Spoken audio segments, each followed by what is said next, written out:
शाहजहां जो कि जहांगीर का उत्तराधिकारी बना, 1627 में जहांगीर का निधन हुआ और 1628 में आगरा में शाहजहां ने अपना राज्याभिषेक कराया। शाहजहां का शासनकाल मुगल काल का स्वर्ण काल भी कुछ इतिहासकारों द्वारा माना गया है। कुछ इतिहासकारों ने इसका खंडन भी किया है।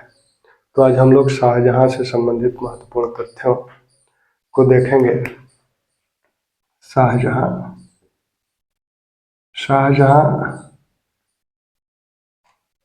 का जन्म 1592 ईस्वी में लाहौर में हुआ था। पिता का नाम जहांगीर, माता का नाम भानुमती। इन्हें ही जगत गोसाई भी कहा गया है।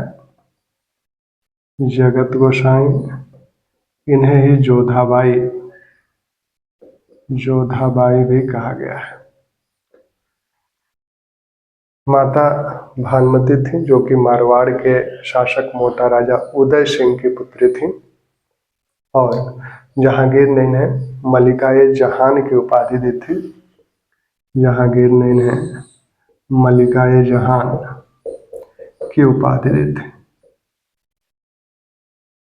शाहजहां का मूल नाम शिहाबुद्दीन मोहम्मद था।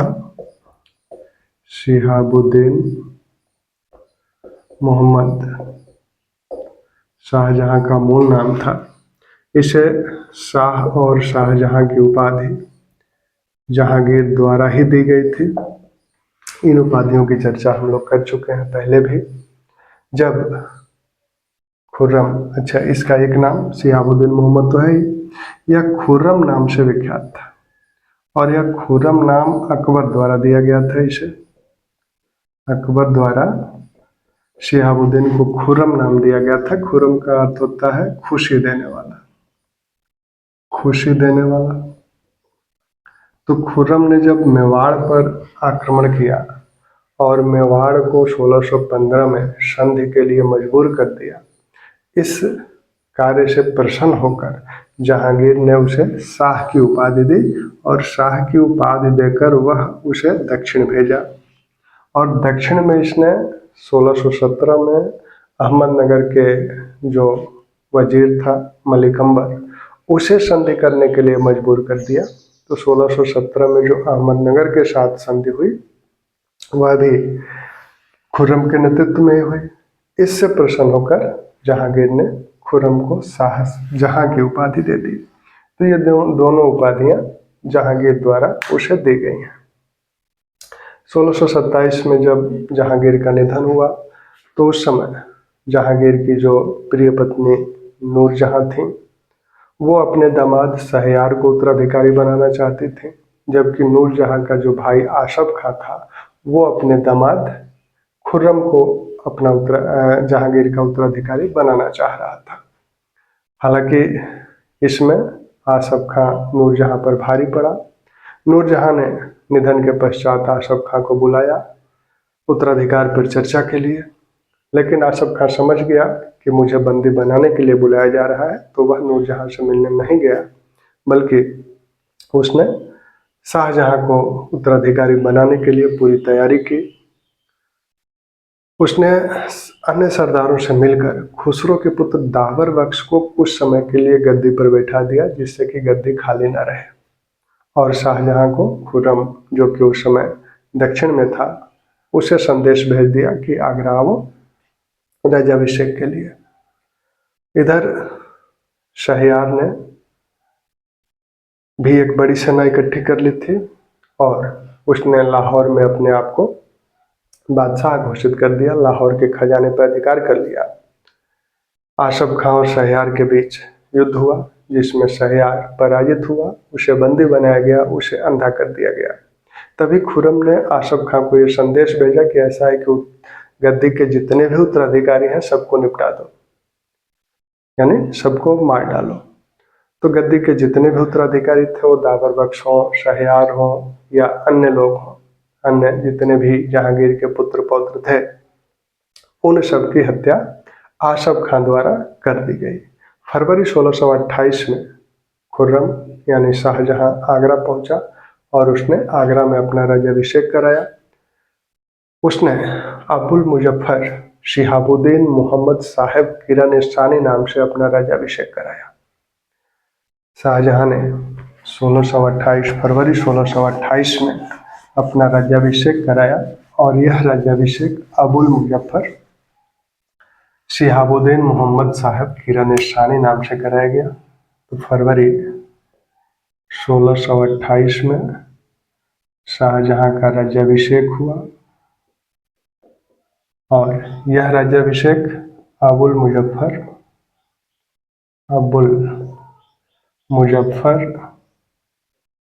शिहाबुद्दीन मोहम्मद साहब किरानिस्तानी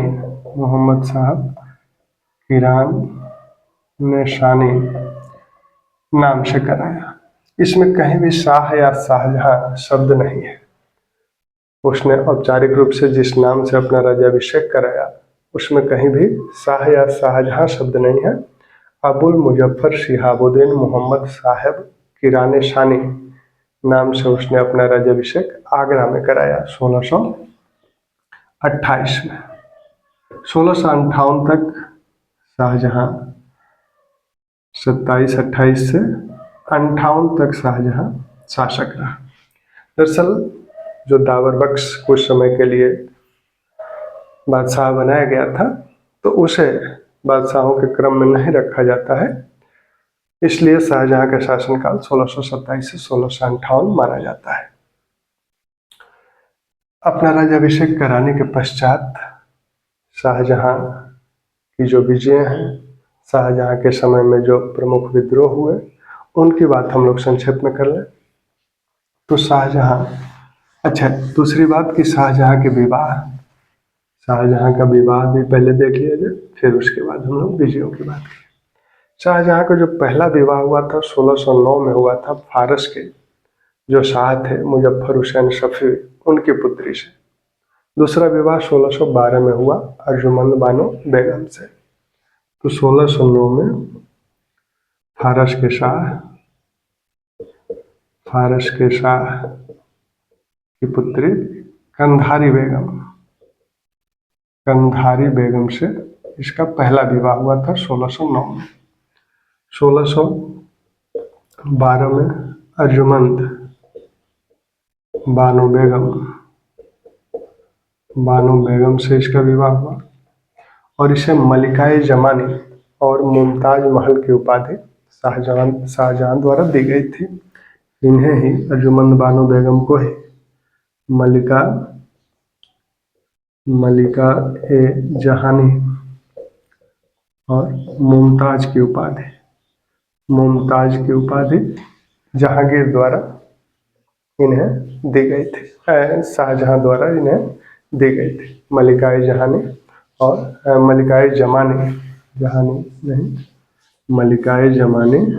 और मुमताज की उपाधि शाहजहां द्वारा इन्हें दी गई थी। ये आसफ खां की पुत्री थी और आसफ खां कौन था? नूरजहां का भाई था। आसफ खां नूरजहां का भाई था और शाहजहां को बादशाह बनाने में इसकी प्रमुख भूमिका थी। आसफ खां की प्रमुख भूमिका शाहजहां को बादशाह बनाने की थी। शाहजहां के जितने भी पुत्र हुए जीवित पुत्र 7 जीवित पुत्रियां थीं शाहजहां की, जिसमें से 4 पुत्र थे और 3 पुत्रियां थीं। वो सभी इसी अर्जुमंद बानो बेगम से पैदा हुए थे। 14 कुल पुत्र पुत्रियां इनसे पैदा हुई, जिसमें से 7 का निधन हो गया। 7 जीवित बच्चे, जिसमें से 4 पुत्र थे और 3 पुत्रियां थी। तो इनके जो पुत्र और पुत्रियां हैं, सबसे बड़ी पुत्र पुत्रियों में सबसे बड़ी जहांआरा थी। इनका जन्म 1614 में हुआ था। इसके बाद दारा शिकोह इसका जन्म 1615 में हुआ था। फिर शाह शुजा, शाह शुजा इसका जन्म 1616 में हुआ था। इसके बाद रोशन आरा, रोशन आरा दूसरी पुत्री जो थी, इसका जन्म 1617 में हुआ। फिर औरंगजेब, औरंगजेब इसका जन्म 1618 में हुआ। और इसके बाद मुराद बख्श जो चौथा पुत्र है, मुराद बख्श इसका जन्म 1624 में हुआ। और गौहन आरा सबसे अंतिम पुत्री, गौहन आरा का जन्म 1631 में हुआ। सबसे बड़ी पुत्र पुत्रियों में सबसे बड़ी जहां आरा थी, जिसका जन्म 1614 में हुआ। पुत्रों में सबसे बड़ा दारा शिकोह था, 4 पुत्र थे। और इन 4 पुत्रों में सबसे बड़ा दारा शिकोह, उसके बाद शाह शुजा। औरंगजेब तीसरे नंबर का पुत्र था। सबसे छोटा पुत्र दाबर बख्श था। सबसे छोटी पुत्री गौहन आरा थी। और इसी गौहन आरा के जन्म के समय प्रसव पीड़ा से मुमताज का निधन हो गया बुरहानपुर में। बुरहानपुर में मुमताज का निधन हो गया। उस समय शाहजहां दक्षिण अभियान पे था और खानजहां लोदी का विद्रोह हुआ था। उस विद्रोह के दमन के लिए 1629 में वो दक्षिण गया और 1631 में यह उनका निधन हो गया। निधन होने के पश्चात उसका मन सैन्य अभियानों में नहीं लग रहा था, तो वो फिर लौट आया। यहीं कुछ समय के लिए मुमताज को दफनाया गया। बाद में जब ताजमहल का निर्माण पूरा करा लिया शाहजहां ने, तो फिर मुमताज के शव को यहाँ से निकालकर ताजमहल में दफना दिया गया। शाहजहां की जो प्रमुख विजय हैं, तो शाहजहां की विजयों में दक्षिण की बात सबसे प्रमुख है। शाहजहां की सबसे प्रमुख विजय में 1633 का वर्ष बहुत ही महत्वपूर्ण है। और इसी 1633 में अहमदनगर के राज्य का विलय मुगल साम्राज्य में कर दिया गया। अहमदनगर राज्य का विलय मुगल साम्राज्य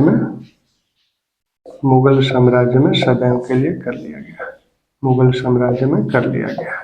और इस विलय किसके नेतृत्व में किया गया? महावत खां के नेतृत्व में। अहमदनगर राज्य से संघर्ष अकबर के समय से ही चल रहा था। जहांगीर के समय में 2 संधियां हुई थी। एक तो 1617 की संधि हुई थी खुर्रम यानी शाहजहां के नेतृत्व में ही, जिसके कारण खुर्रम को शाहजहां की उपाधि दी गई थी। बीजापुर के मध्यस्थता से वो संधि हुई थी। फिर उस संधि का पालन अहमदनगर का जो वजीर था मलिक अंबर, उसके द्वारा नहीं किया गया। फिर शाहजहां को यानी खुर्रम को 1620 में दक्षिण जाना पड़ा और फिर उसने 1621 में मलिक अंबर को पुनः संधि के लिए मजबूर किया। और इस बार न सिर्फ अहमदनगर के साथ संधि की गई, बल्कि बीजापुर और गोलकुंडा के साथ भी संधि की गई। उन पर भी दबाव बनाया गया।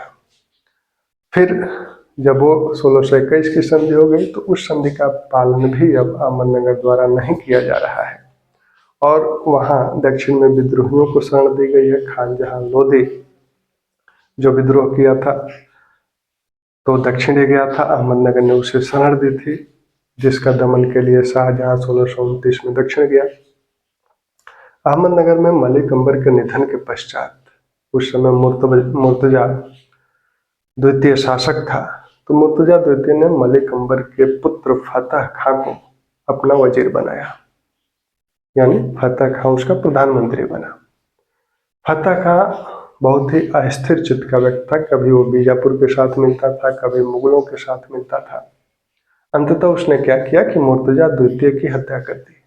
और मुर्तजा द्वितीय की हत्या करने के पश्चात हुसैन निजाम शाह के एक अल्पवयस्क बालक को उसने निजाम बनाया। महावत खां ने उस पर दबाव डाला, दौलताबाद किला घूस देकर उसे ले ली और अंततः फतह खां को आत्मसमर्पण के लिए मजबूर किया गया 1633 में। और उसने हुसैन निजाम शाह को मुगलों को सौंप दिया। हुसैन निजाम शाह को मुगलों ने ग्वालियर के किले में आजीवन कैद कर दिया और फतेह खां को मुगलों ने अपनी सेवा में ले ली। इस तरह से 1633 में कहानी खत्म। लेकिन बात अभी यही नहीं रुकी, क्योंकि अहमदनगर का एक प्रमुख सरदार, मराठा सरदार थे शाहजी भोसले, शिवाजी के पिता। हालांकि वो 1630 में मुगलों की सेवा में आए थे, जब अहमदनगर दरबार में षड्यंत्र के तहत उनके ससुर की हत्या कर दी गई थी। तो उस कृत्य से खफा होकर मुगलों के साथ उन्होंने संधि की थी, मुगलों की सेवाएं ली थी, 5000 का उन्हें मनसब भी दिया गया था। लेकिन फिर वो अहमदनगर की सेवा में चले गए, क्योंकि फतेह खां को जब पूना की जागीर जो उन्हें पहले मिली थी, फतेह खां को जब मुगलों ने दी, तो वो पूना मुगल सेवा छोड़ दिए।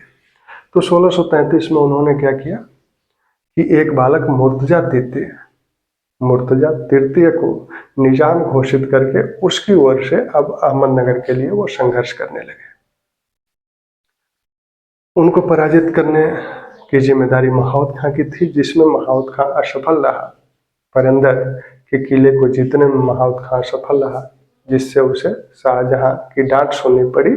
और चूंकि वो बीमार भी रह रहा था और यह डांट भी सुननी पड़ी, इससे आहत होकर 1634 में महाउद खां का निधन हो गया। जब महाउद खां का निधन हो गया, तब पुनः जो है शाहजहां दक्षिण अभियान स्वयं किया और 1636 में अहमदनगर, बीजापुर, गोलकुंडा और शाहजी पर दबाव बनाया गया और 1636 में इन तीनों लोगों को संधियों में बांधा गया। शाहजी को पराजित किया गया, मेहाली के किले में उन्हें नजरबंद किया गया। बाद में उन्होंने मुगलों से संधि कर ली। जो अहमदनगर के 6 प्रांतों पर उनका अधिकार था, उसे मुगलों को सौंप दिया और बीजापुर की सेवा में जाना स्वीकार कर लिया। तो 1636 का वर्ष भी महत्वपूर्ण है। इस वर्ष पहले बीजापुर से संधि हुई, फिर गोलकुंडा से संधि हुई और शाहजी भोसले जो कि बीजापुर की सेवा में चला गया। बीजापुर में आदिल शाही शासकों का राज्य था। आदिल शाही वंश के शासक शासन करते थे, जिसमें इब्राहिम आदिल शाह पहले शासक था। इसके निधन के पश्चात आदिल शाह प्रथम यहाँ शासक बना, जो कि शाहजहां के समय आदिल शाह प्रथम यहाँ शासक था। इसके दरबार एक तरह से षड्यंत्रों का केंद्र बना हुआ था। आदिल शाह प्रथम के समय बीजापुर की स्थिति कमजोर हुई। आदिल शाह के निधन के बाद 1656 में इसका निधन हुआ और इसके बाद आदिल शाह द्वितीय शासक बना। गोलकुंडा की स्थिति क्या है? गोलकुंडा में मोहम्मद कुतुब शाह शासक था और 1626 में उसकी जगह अब्दुल्ला कुतुब शाह शासक बना। तो पहले मोहम्मद कुतुब शाह शासक था। इसके बाद 1626 में अब्दुल्ला कुतुब शाह शासक बना और यही अब्दुल्ला कुतुब शाह शाहजहां के समय अब्दुल्ला कुतुब शाही गोलकुंडा का शासक था। चूंकि ये रियासतें, ये राज्य शिया राज्य थे, तो शाहजहां को ये पसंद नहीं कि कोई शिया राज्य हो। विशेषकर गोलकुंडा, जो कि फारस के अपने खुतबे में फारस के शाह का नाम शामिल करता था। तो गोलकुंडा और बीजापुर पर 1636 में दबाव बनाया गया और दोनों ने संधि कर ली।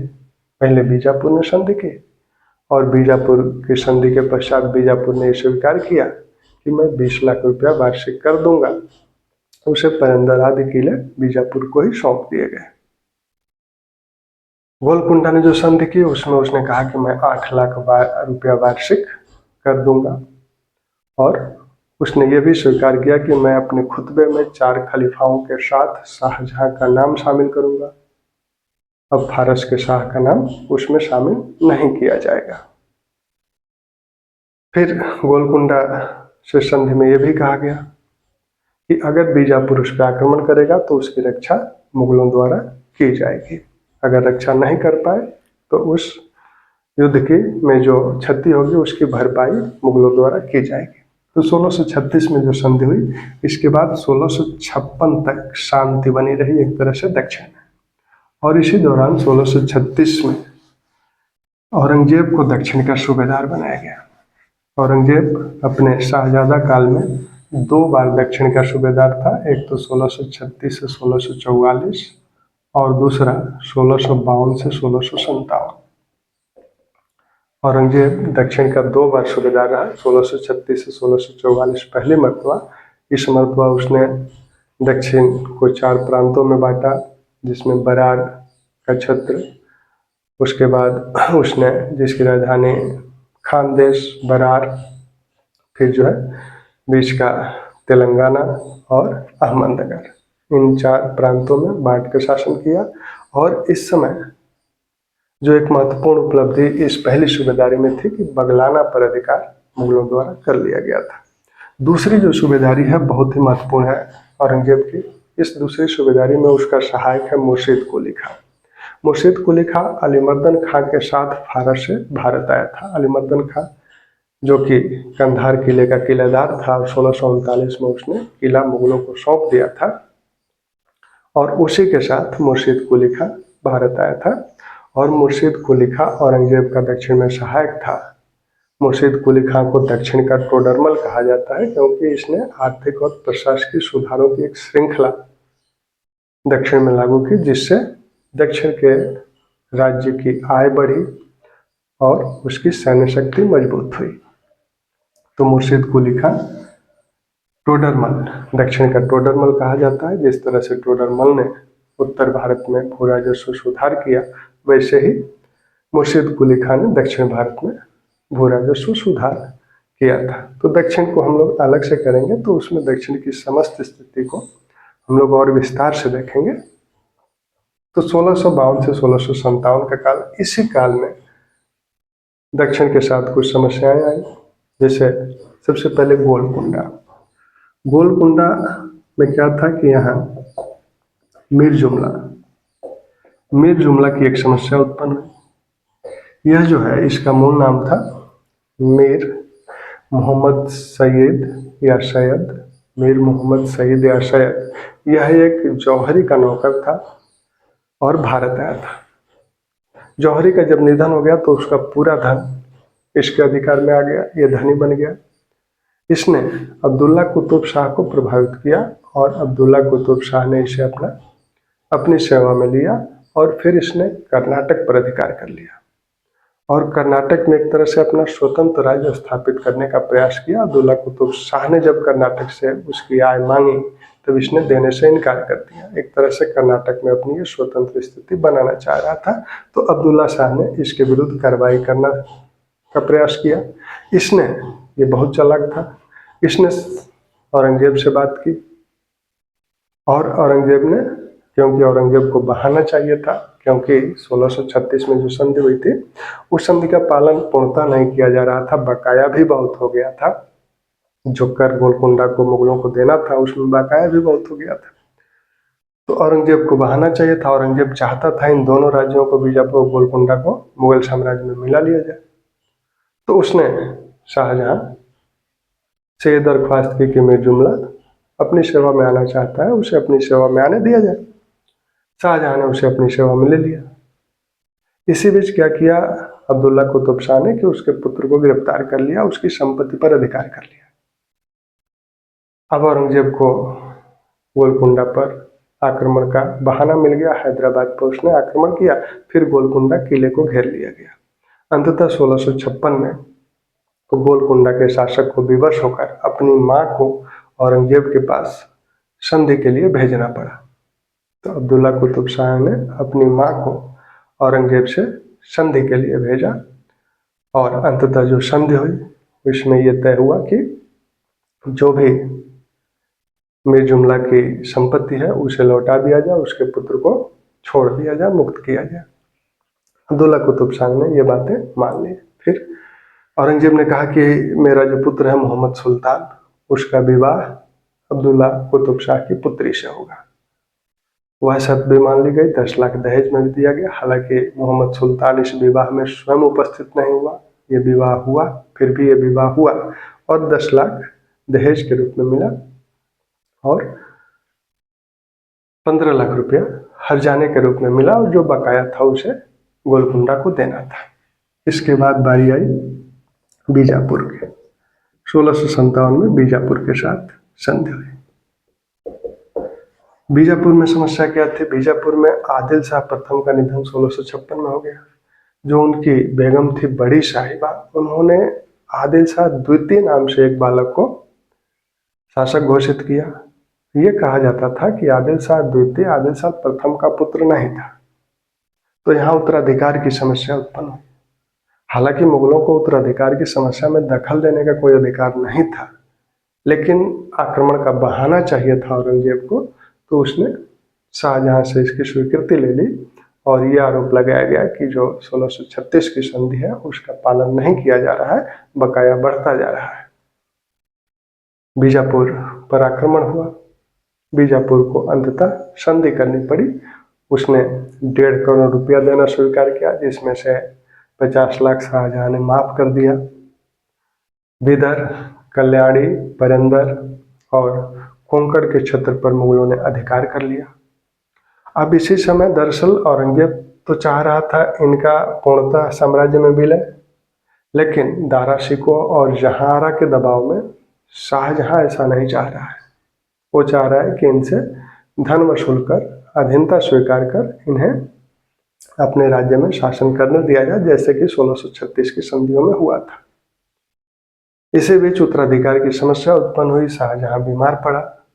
औरंगजेब को आगरा में भी, दिल्ली में भी उपस्थित रहना था, तो ऐसे में उसने जल्दी जल्दी इनसे संधि के धन लिया और इस तरह से 1656 और 1657 में ये संधियां हो गई गोलकुंडा और बीजापुर के साथ। औरंगजेब शाहजहां के समय अन्य जो विजय थे, जिसमें 1624 में लघु तिब्बत पर अधिकार किया गया, 1624 में लघु तिब्बत पर अधिकार किया गया, 1637 में बगलाना पर अधिकार किया गया, 1637 में बगलाना पर अधिकार किया गया। दमन और दीव में पुर्तगालियों का दमन किया गया। दमन और दीव में पुर्तगालियों का दमन किया गया। ऐसे बिहार में एक जनजाति थी चेराव, तो चेर या चेराव जनजाति पर अधिकार किया गया। बिहार की चेर जनजाति से अधीनता स्वीकार कराई गई। और इसी प्रकार मालवा में भील थे और गोंड थे, तो गोंड और भीलों पर भी नियंत्रण स्थापित किया गया।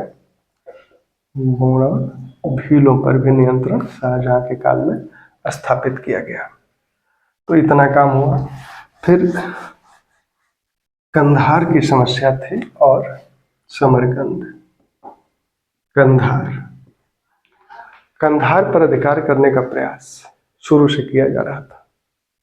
बाबर के समय से ही बाबर ने 1507 में कंधार पर अधिकार किया था और हुमायूं के समय कंधार कामरान के अधीन था, कामरान के हिस्से में आया था।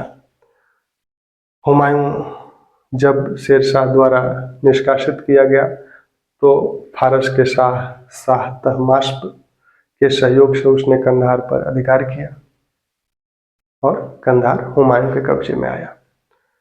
1658 में कंधार पर फारस का अधिकार हो गया। 1695 में अकबर ने कंधार पर अधिकार किया। कंधार यानी 1695 में फिर मुगलों को मिल गया। 1695 से 1622 तक कंधार पर मुगलों का अधिकार रहा।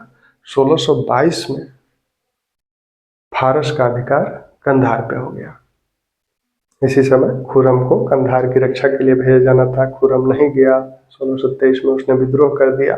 तो ये बात हम लोग पहले कर चुके हैं। तो 1622 में कंधार पर फारस का अधिकार हो गया। उस समय शाह अब्बास प्रथम कंधार फारस का शासक था। हालांकि जहांगीर और फारस यानी शाह अब्बास में पत्र व्यवहार भी चलता था, लेकिन दोनों उस पर कंधार पर अधिकार करने के फिराक में रहते थे। अंततः 1622 में फारस सफल रहा, उसने कंधार पर अधिकार कर लिया।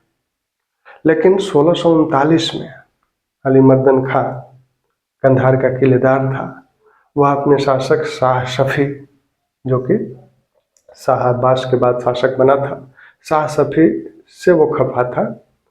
तो उसने क्या किया कि किला मुगलों को सौंप दिया। तो बिना युद्ध के 1639 में किला मुगलों को मिल गया, अली मर्दन खां को मुगल सेवा में ले लिया गया। फिर 1648 का वर्ष आया। 1648 में फारस ने मुगल जो कंधार किला है उसका घेरा डाला। दौलत खां वहां का मुगल किलेदार था। अब यहाँ से दिल्ली से सेना जाने में लंबा वक्त लगता। अब वो अपनी रक्षा नहीं कर पाया। अंततः कंधार पर 1648 में फारस का अधिकार हो गया। हालांकि शाहजहां ने कंधार की रक्षा के लिए औरंगजेब को 1649 में भेजा। औरंगजेब असफल रहा 1649 में। फिर 1652 में औरंगजेब को भेजा गया, फिर भी औरंगजेब असफल रहा। फिर 1653 में दारा शिकोह को भेजा गया और दारा शिकोह ने ये वादा करके गए थे कि 1 सप्ताह के अंदर किले पर अधिकार कर लेंगे, लेकिन सफलता नहीं मिली।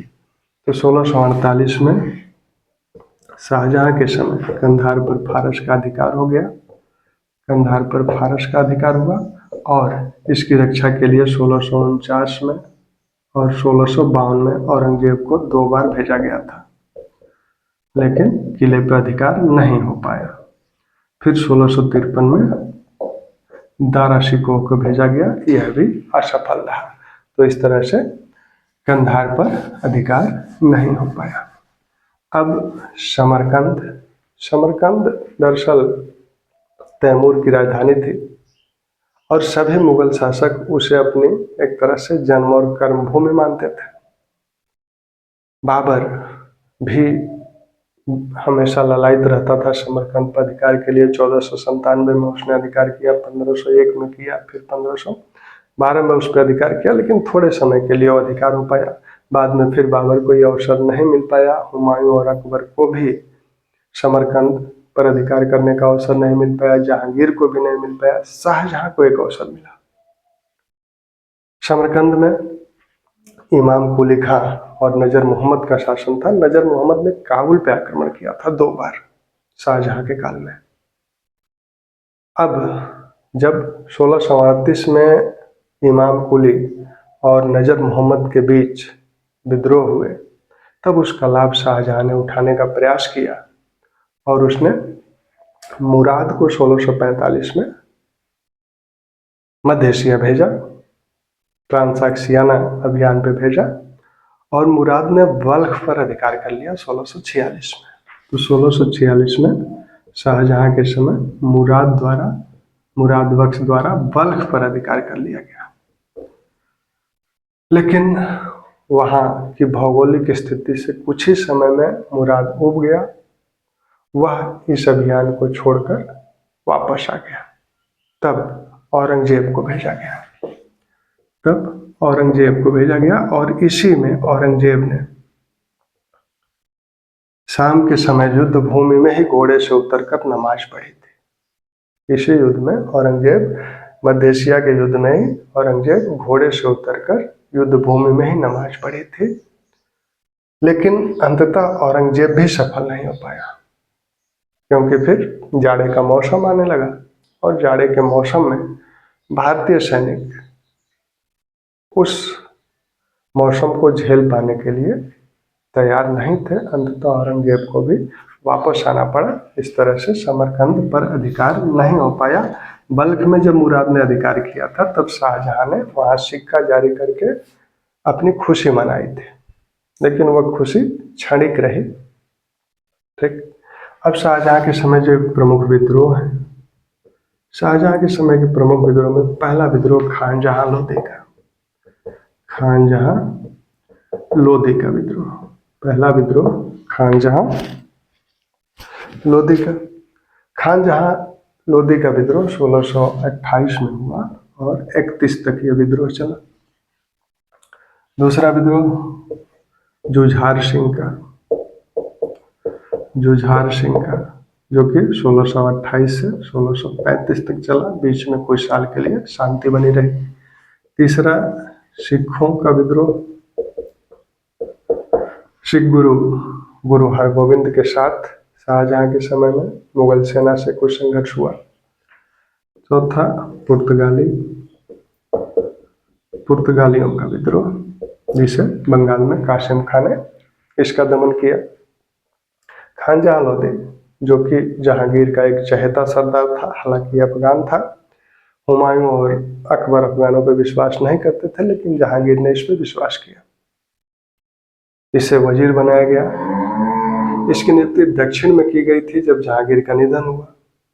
इसने क्या किया कि बालाघाट की जो जागीर थी उसे इसने मलिक अंबर को 3 लाख रुपये में बेच दिया और एक तरह से दक्षिण में अपनी स्वतंत्र स्थिति बनाने को आतुर था।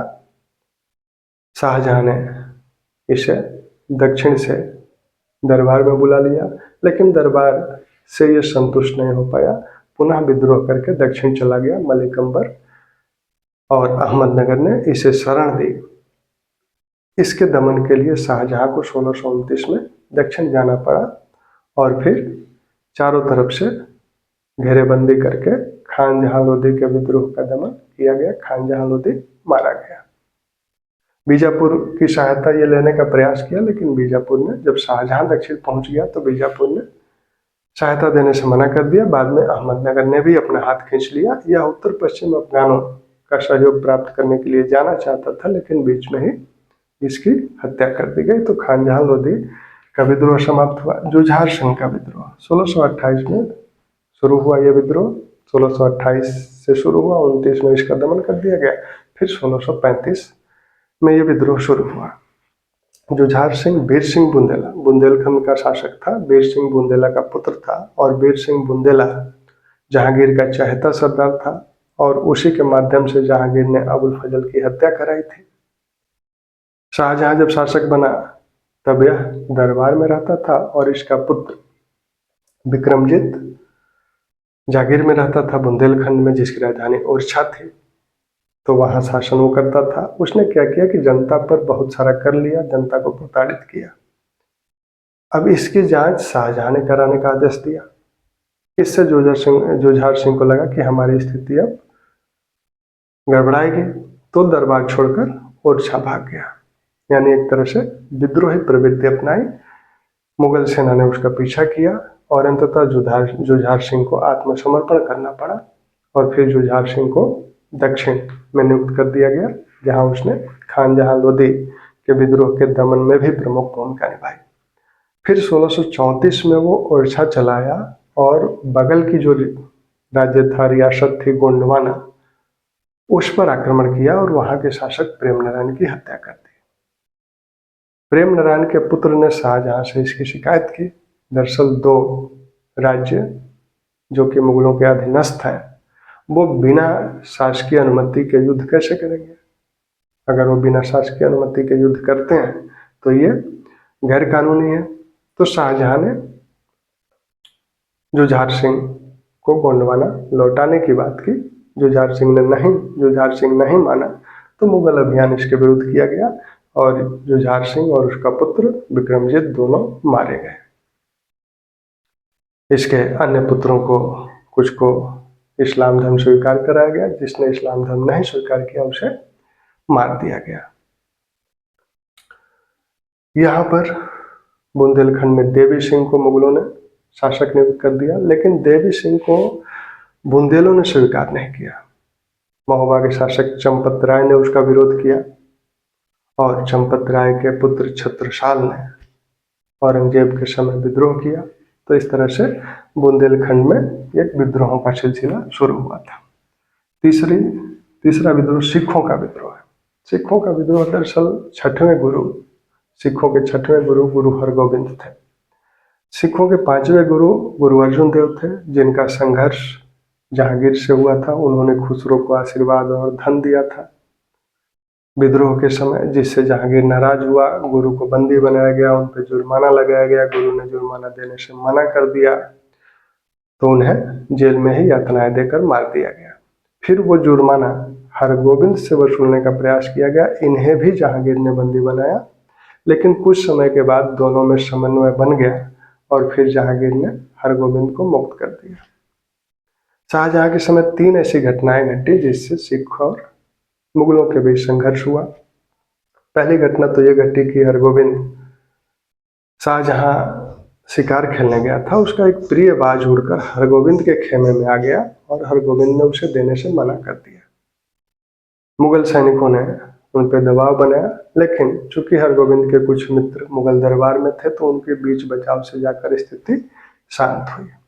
दूसरी घटना तब घटी जब गुरु ब्यास नदी के तट पर गोविंदपुर नगर बसा रहे थे और उसका विरोध जालंधर का मुगल फौजदार कर रहा था। उसने गुरु के विरुद्ध सैन्य अभियान किया, हालांकि सिखों ने उस सेना को, उस मुगल सैन्य टुकड़ी को पराजित कर दिया। तीसरी घटना तब घटी जब विधि चंद नामक एक डकैत ने शाही अश्वशाला से एक घोड़ा चुराकर गुरु को भेंट दे दिया और गुरु ने उस भेंट को स्वीकार कर लिया।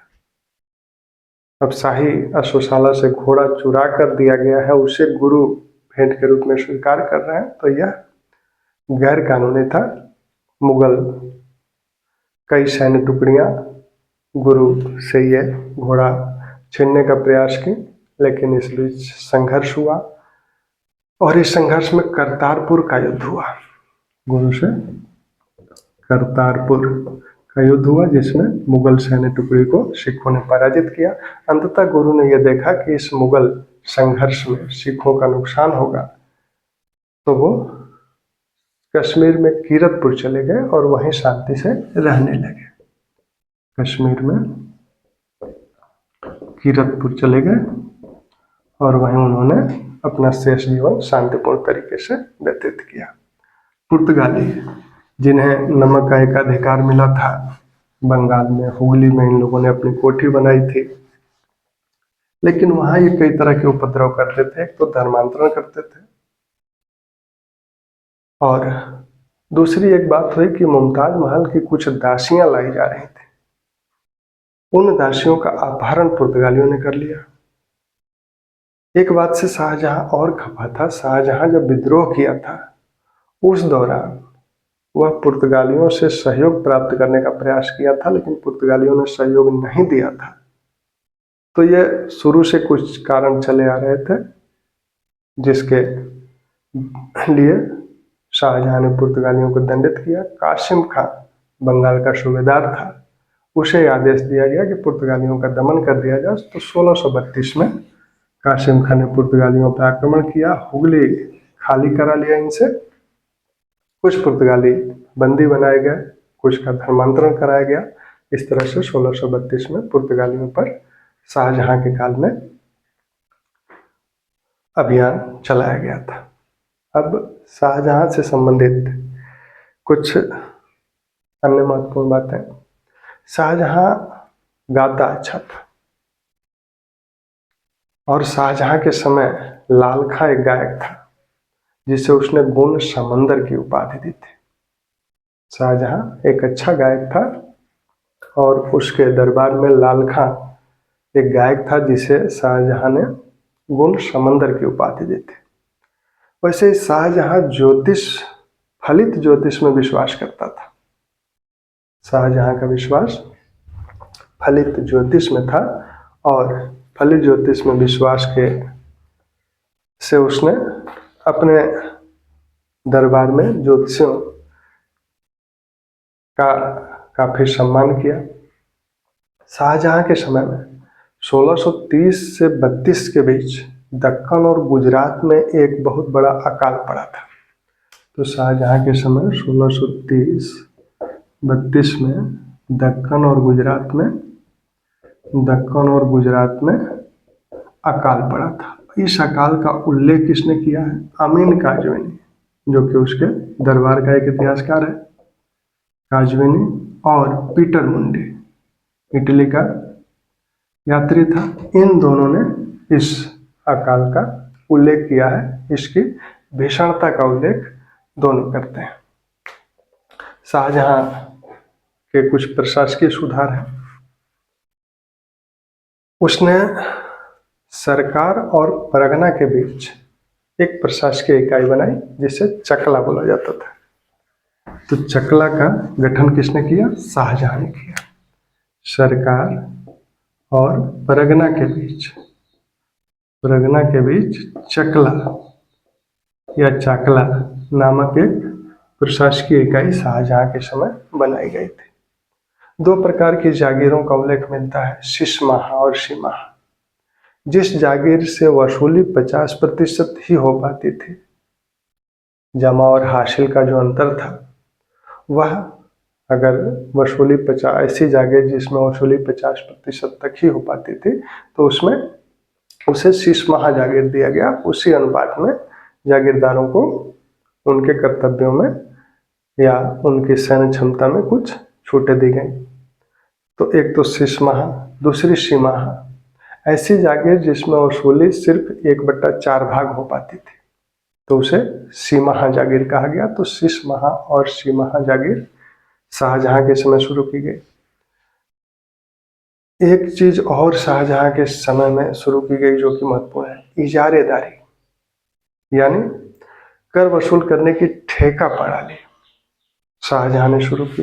अकबर के समय से जो जब्ती प्रणाली चली आ रही थी उस प्रणाली को एक तरह से शाहजहां ने किनारे रख दिया और इजारेदारी यहीं शाहजहां के समय में शुरू की गई। शाहजहां ने एक सिक्का जारी किया दाम नाम से, आना नाम से। शाहजहां ने आना नामक सिक्का जारी किया था। आना नामक जो सिक्का है यह शाहजहां द्वारा जारी किया गया। दाम और रुपया के बीच, रुपया और दाम के बीच में एक सिक्का जारी किया गया। यह 16 आना बराबर 1 रुपया, 16 आना 1 रुपया के बराबर था और 80 दाम बराबर 1 आना था। 16 आना 1 रुपये के बराबर होता था और 80 दाम यानी जीतल 1 आना के बराबर होता था। तो यह आना नामक सिक्का शाहजहां द्वारा ही जारी किया गया था। शाहजहां के समय कुछ, एक तो उनके राजकवि कौन थे, तो राजकवि के विषय में ये कहा जाता है कि शाहजहां के समय जो राजकवि थे, तो राजकवियों के विषय में शाहजहां के एक तो जगन्नाथ को राजकवि की उपाधि दी गई थी। हालांकि उसके पहले कुछ समय के लिए अब्बू तालिब को कलीम की उपाधि देकर राजकवि शाहजहां के समय बनाया गया था। बाद में जगन्नाथ को राजकवि बनाया गया। तो अब्बू तालिब को राजकवि पहले बनाया गया था, उपाधि कलीम की नहीं दी गई थी, कलीम की उपाधि दी गई थी। बाद में जगन्नाथ को राजकवि शाहजहां के समय बनाया गया। जगन्नाथ संस्कृत के विद्वान थे, रसगंगाधरी, गंगा लहरी जैसी इनकी रचनाएं थी और इन्हें गंगाधर की उपाधि भी जहांगीर ने दी थी। गंगाधर की उपाधि भी जहांगीर ने जगन्नाथ को दी थी। शाहजहां के समय चंद्रभान एक ऐसा हिंदू था जिसने फारसी साहित्य में कुशलता प्राप्त की थी। इसके समय में कुछ अनुवाद भी हुए, जैसे बनारसी दास ने प्रबोध चंदोदय का अनुवाद गुलजारे हाल नाम से किया।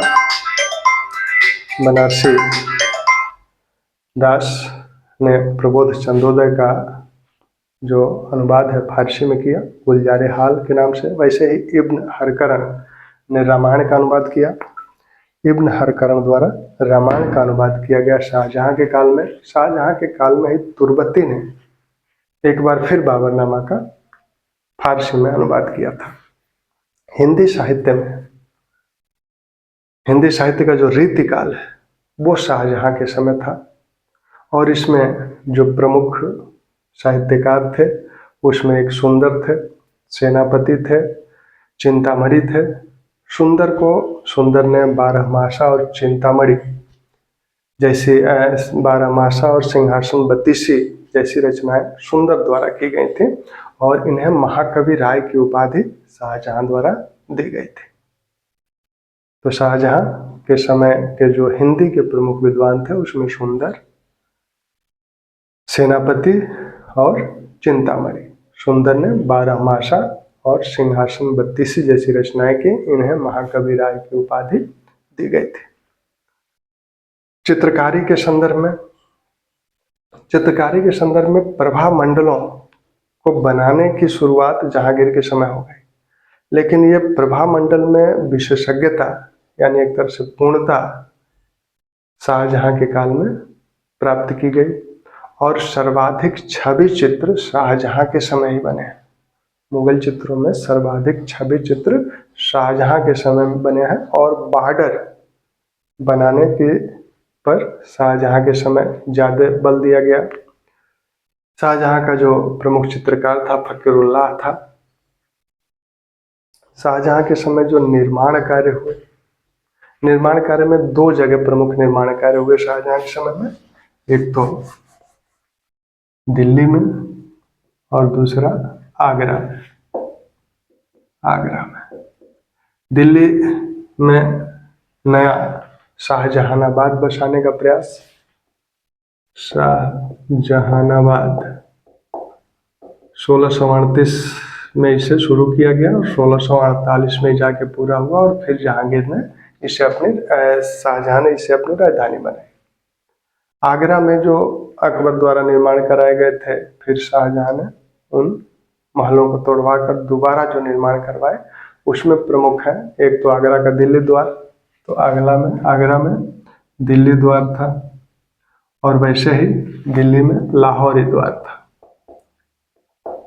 तो लाहौरी द्वार कहाँ है? दिल्ली में, और आगरा में दिल्ली द्वार। दीवाने आम, दीवाने खास दोनों में है, लेकिन आगरा के दीवाने आम में ही तख्ते ताउस रखा गया था। तो दीवाने आम, इसी दीवाने आम में तख्ते ताउस रखा गया, तख्ते ताउस रखा गया था, जिसमें कोहिनूर हीरा लगा हुआ था। कोहिनूर हीरा पर हम लोग अलग से कभी बात करेंगे। फिर मोती मस्जिद और नगीना मस्जिद, ये आगरा के किले में थे। हालांकि मोती मस्जिद अन्य जगह भी बने। मोती मस्जिद और नगीना मस्जिद। नगीना मस्जिद, मुसम्मन बुर्ज या शाह बुर्ज,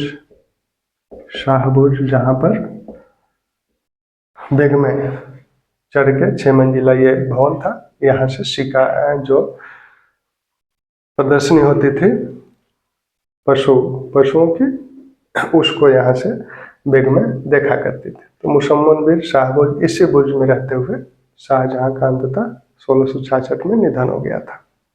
यहाँ से वह ताजमहल को निहारते हुए दिवंगत हुआ। तो मुसम्मन बुर्ज और शाह बुर्ज, फिर ताजमहल आगरा का एक तरह से सबसे प्रसिद्ध जो निर्माण था। दिल्ली में भी दीवाने आम, दीवाने खास है। यहाँ जामा मस्जिद, यहाँ भी जामा मस्जिद है, यहाँ भी जामा मस्जिद बनी और दिल्ली में भी जामा मस्जिद बनी। जामा मस्जिद यहाँ भी बनी और दिल्ली में भी बनी। यहाँ की जामा मस्जिद, आगरा की जामा मस्जिद का निर्माण जहांआरा द्वारा करवाया गया था और यहाँ की जामा मस्जिद का निर्माण शाहजहां द्वारा ही करवाया गया था। यहाँ रंगमहल जिसमें न्याय की मूर्ति रखी हुई थी, न्याय की देवी की मूर्ति रखी हुई थी इसी रंगमहल में। चांदनी चौक दिल्ली में, और चांदनी चौक का खाका किसने बनाया था? जहांआरा ने। चांदनी चौक का खाका जहांआरा द्वारा बनवाया गया था। तो इस तरह से, हालांकि हम लोग मुगल स्थापत्य की जब बात करेंगे तो इससे संबंधित प्रमुख बातें, इसको विस्तार से देखा जाएगा। ताजमहल, जिसे हावल कहते हैं, कि यह नारी की एक साकार प्रतिमा के रूप में ढालने का प्रयास किया गया इसको। इसके जो वास्तुकार थे उस्ताद अहमद लाहौरी और उस्ताद ईसा। इसमें जो पितृदुरा का कार्य किया गया, यानी बच्चीकारी का जो कार्य किया गया, वह मोहनलाल के नेतृत्व में किया गया। कुल 22 वर्ष लगे थे ताजमहल बनवाने में। ठीक, अब शाहजहां का काल स्वर्ण काल था। शाहजहां का काल स्वर्ण काल था ऐसे मानने वाले विद्वानों में डॉक्टर SR शर्मा सबसे प्रमुख है। डॉक्टर SR शर्मा सबसे प्रमुख हैं जो शाहजहां के काल को स्वर्ण काल कहते हैं। विदेशी विद्वानों में कुछ हैं, एल्फिस्टन है, मोरलैंड है, ट्रेवनियर है, वो भी इसे स्वर्ण काल मानते हैं SR शर्मा। और समकालीन में खफी खां है, ये लोग इसके काल को स्वर्ण काल मानते हैं। लेकिन एल श्रीवास्तव और यदुनाथ सरकार, एल श्रीवास्तव का मानना है कि यह कला के संदर्भ में स्वर्ण काल था, और यदुनाथ श्रीवास्तव का मानना है कि भव्यता तो थी लेकिन इसी काल में अवनति का बीजारोपण भी हुआ।